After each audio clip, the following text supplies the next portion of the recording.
ব্যয়ের হিসাব, উপদেষ্টারা তাদের আয় ব্যয়ের হিসাব না দিয়ে তারা আইন লঙ্ঘন করেছে।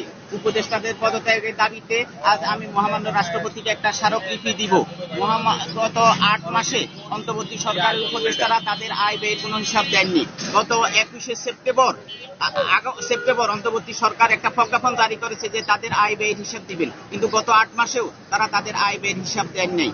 অন্তর্বর্তী সরকারের উপদেষ্টারা দুর্নীতিবাজ সেটা আমরা বলবো না, কিন্তু তারা তাদের নিজেদের স্বচ্ছতা প্রমাণ করতে তারা পারেননি।